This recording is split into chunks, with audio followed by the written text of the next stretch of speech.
महत्त्वाच्या बातम्या. प्रायोजक पुष्कराज रागी डिलाइट्स, महाराष्ट्राचं लाडकं आणि नंबर 1 नाचणी सत्व. पाकिस्तानसाठी हेरगिरी केल्याच्या आरोपाप्रकरणी प्रसिद्ध यूट्यूबर ज्योती मल्होत्रासह 6 जण अटकेत. पाकिस्तानच्या उच्चायोगाकडून व्हिसा मिळवून 2023 साली ज्योती गेली होती पाकिस्तानच्या दौऱ्यावर.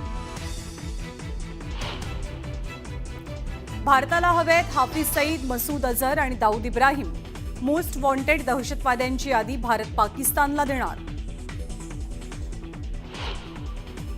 भारतानं हल्ला केल्याची पाकचे पंतप्रधान शहबाज शरीफ यांच्याकडूनच कबुली.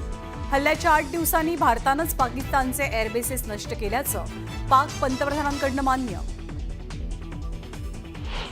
ऑपरेशन सिंदूरबाबत भारताचं मोठं पाऊल.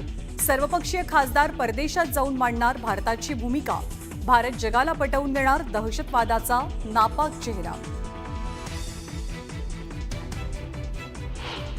केंद्र सरकारकडून सर्वपक्षीय शिष्टमंडळ शशी थरूर यांच्या निवडीमुळे काँग्रेसमध्ये कुरघोडीचं राजकारण. काँग्रेसकडून जारी केलेल्या यादीमध्ये थरूर यांचं नाव नाही. भारत पाकिस्तानात अणुयुद्ध होणार होतं ते आपणच थांबवलं. युद्ध थांबवण्यात मिळालेलं हे आपलं सर्वात मोठं यश. अमेरिकेचे राष्ट्राध्यक्ष डोनाल्ड ट्रम्प यांचा दावा. छगन भुजबळांकडे खंडणीची मागणी. आयकर विभागाचा अधिकारी असल्याचं सांगत मागितली खंडणी. फार्म हाऊसवरती धाड पडणार असल्याचा धाक दाखवणाऱ्या व्यक्तीला अटक. अमित शहांमुळेच भाजप शिवसेनेत दरी. शहा दिल्लीमध्ये आल्यावरती कटुता निर्माण झाली, संजय राऊतांचा आरोप.